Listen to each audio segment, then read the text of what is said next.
Here we go, Milad Solgi. Milad. Let's see, time for e4, e5, classical. The classical response. Milad Solgi, we've played before and he's beaten me, so I have an 0-1 score against him.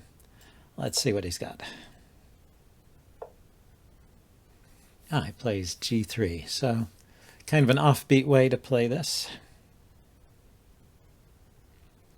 But what do I do? So he's going to play for the bishop on the long diagonal here. Try and get some strength there, and then I suppose push with f4 or d4 later to open up the center and free that bishop. I could immediately set up an opposing bishop. He's not putting pressure on my center here. So it's not like the Ruy Lopez where you have to constantly worry about that d-pawn.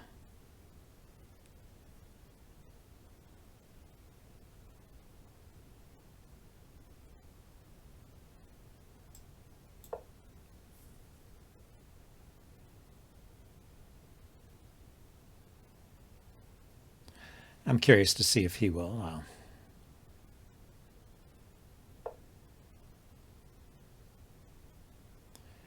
Okay, let's get the bishop. If I get the bishop outside the pawn chain, it might get trapped there.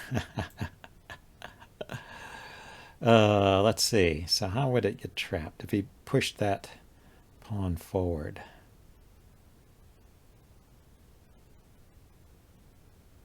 Which I could stop. Okay, I think I'll be all right. If he pins the knight, I will play h6. Yeah, but it's not his intent to pin the knight. It's intent to play that away. So now I am locking in the bishop behind the pawn chain, which is a little bit scary. I have an idea. I could go with a5 and b5 immediately, and then if I play a5 first, so he might play a4. Yeah, let's go with b5 immediately. So I'll have time to retreat the bishop. So that says when I played b6 in response to his setup here, maybe I should have just gone. Maybe I should have just gone with b5. But I feel better now that I know my bishop can retreat.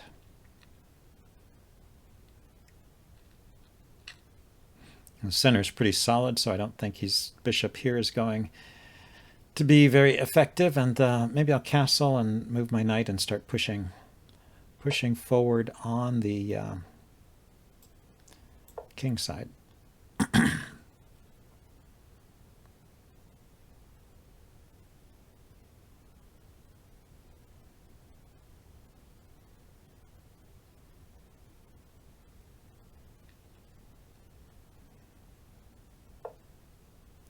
So he does want to open up the center.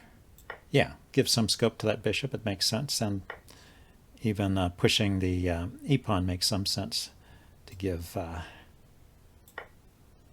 this bishop something to do. But he has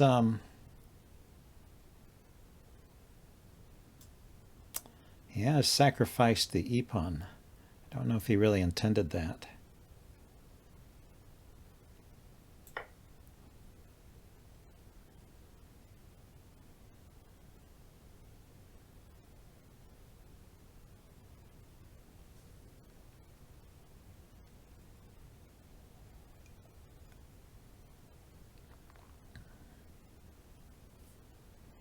I mean, it's a little bit complicated. After he takes, he does have the moves like knight to c6. But does that really cause trouble? I mean, it kicks my queen away, and then he can take this knight and damage the pawns over here on the king side. So maybe he gets some compensation that way. But actually, after knight c6, queen d7, he takes my knight. I could take his knight. So maybe it's okay. Oh, well, after the trade, my knight is not on f6 anyway. So knight c6 doesn't do a whole lot. And he can bring his queen out. That's what he can do. He has queen to g4, coordinating with the bishop on g7 and hitting my knight. I have to be careful. So queen g4, my knight is loose. So he plays that first. So I think, based on this queen g4 threat, I want to bring my queen out to this side, stop his queen from coming out. So I thought maybe, if he moved his queen out first, it might have been stronger. Where is he going from there? He is looking at a check on e7, I guess.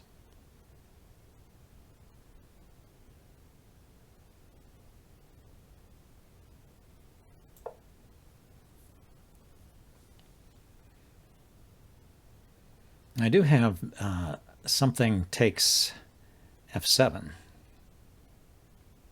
Bishop or knight takes f7 as a possibility. Knight takes, rook takes. I could put my queen here. Attacking the pinned rook, and then he has to defend it with the queen. And I could maybe bring a rook out or swing my queen over and attack his knight.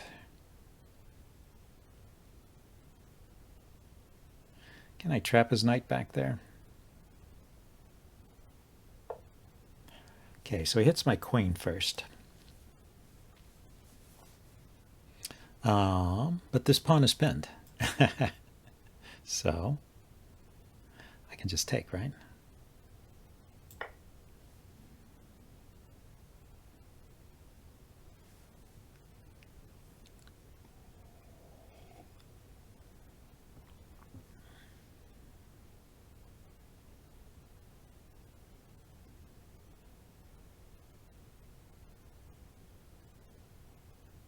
Maybe I get my revenge on Milad anyway. Yeah, the king goes there, knight takes here. He has to give up the exchange, but is there something better? Queen here first, check. King goes back. Then the knight comes into this square. King has no moves, and I'm threatening mate. And I'm hitting his rook. So is this the best continuation? He has one check. He has knight e7 check. Yeah, so I'm thinking knight g3. The king has no moves. The knight can't be taken. And the queen is going to come into this square with mate. He can defend. He can play queen to he can play queen to d5 to defend, and I'll take his rook, I guess. Yeah, just take his rook. Okay, it's the best I have here, I think.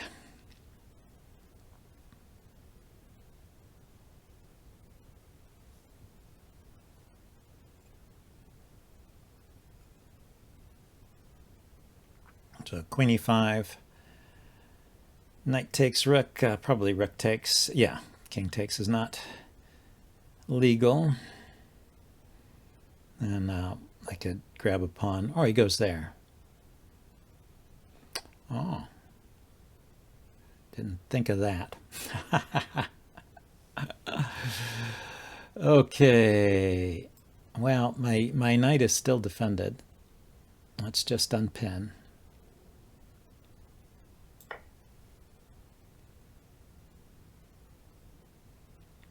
So I guess it would have been better to take on f7.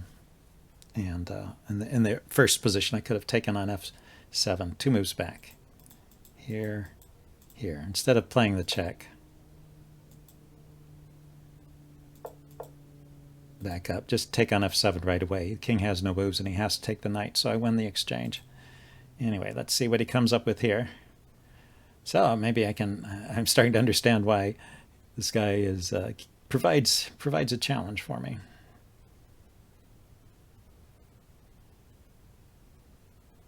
He comes up with moves that I don't anticipate.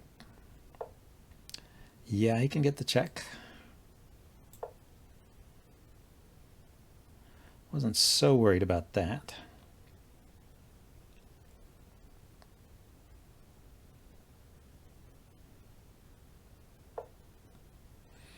And then he hits my queen, and he hits the knight, so I can take the knight. It's just a trade.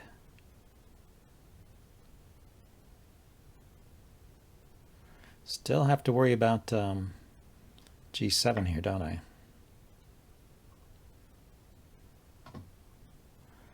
Here's an idea.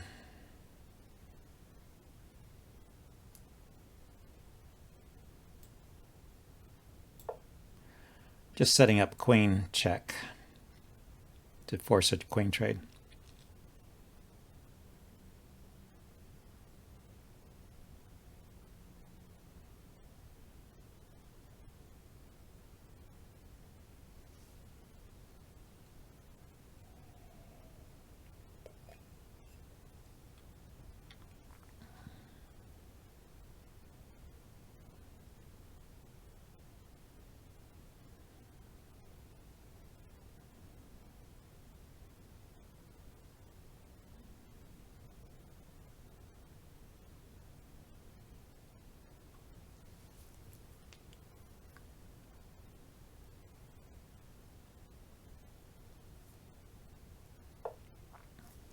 Yeah, he starts to... and there was no way for him to avoid that, so yeah, he just brings his rook out. Makes sense. So what's the situation? I have 1, 2, 3, 4, 5, 6, 7, and he has 1, 2, 3, 4. So it's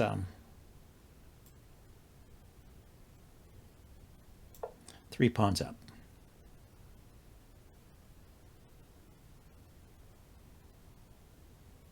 I'm going to play f6 and king to f7 as a way of getting out of the back rank there.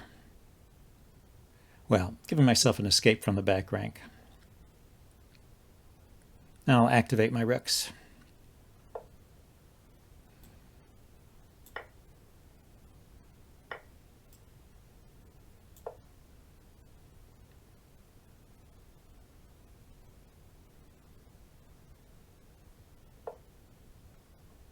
And here, he set up a nice little arrangement there, and let's take advantage of that.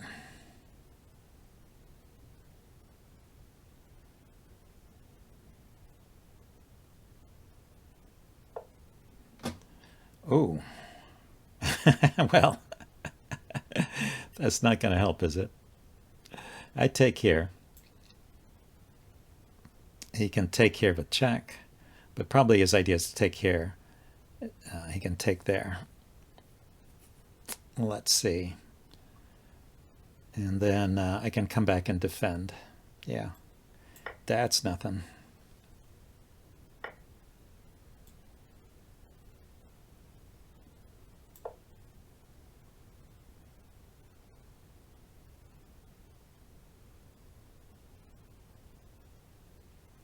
So I'm up a rook and a bunch of pawns now, not just up pawns.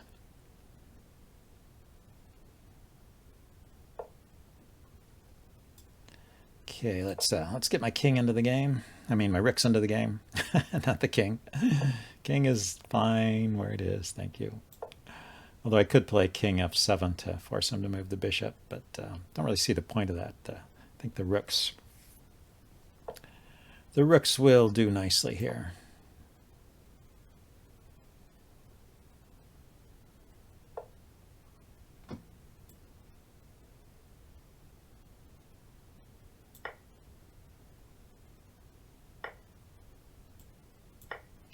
Don't want to let him get an easy passed pawn. Just setting up a mating net on the back rank.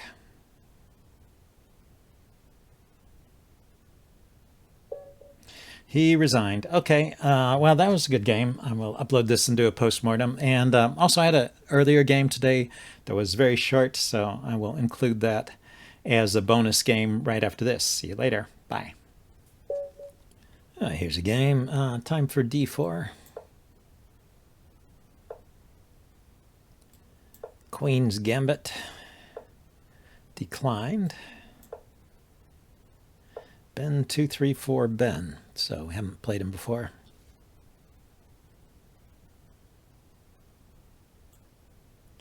I'll just keep developing with the knights. And then play e3 to protect the c pawn. And then we've transposed into a semi-Slav. From a queen's gambit declined, we could have gotten here from a Slav as well. Anyway, I'm going for the Moran variation. Allowing the Moran, which he takes. That's it. That is the Moran, and then there's different ways black can play from here. Yeah, I play like that. It's aimed at getting in a quick c5 usually. And the sharpest move here is to push the pawn to e4. That's what you're supposed to play. I think I will just castle, though.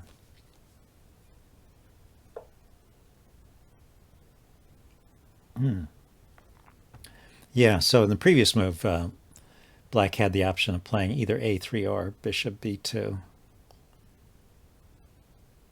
Is that right? I think that's how it goes.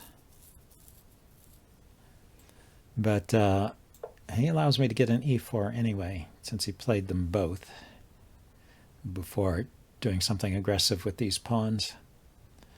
The aggressive moves with the pawns are b4 or c5. And yeah, he's not doing either. That's interesting. So can I open things up before he's managed to castle?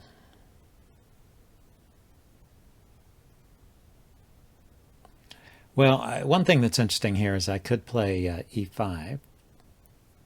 The knight would come here. And I'm set up. I am set up for a quick attack, the sacrifice on h7, except that he hasn't castled.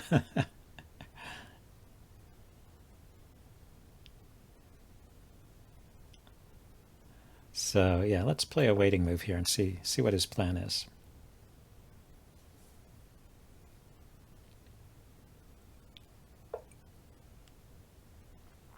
Okay.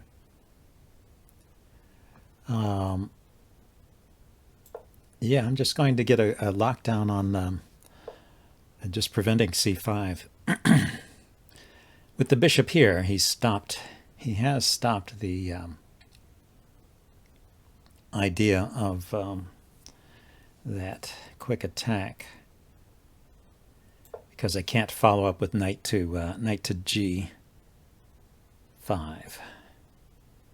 After chasing his knight away and sacrificing, I want to play the move knight to g5 with check, but he's got the queen and bishop lined up on the g5 square, so I can't get that in.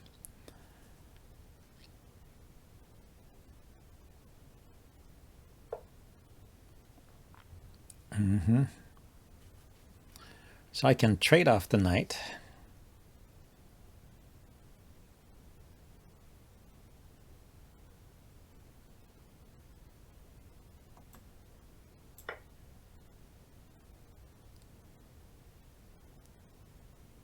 And kick the bishop.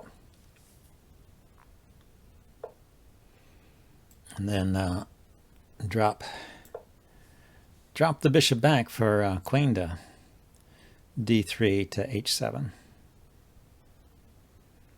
Another way to get an attack on that diagonal after they played h7 to h6.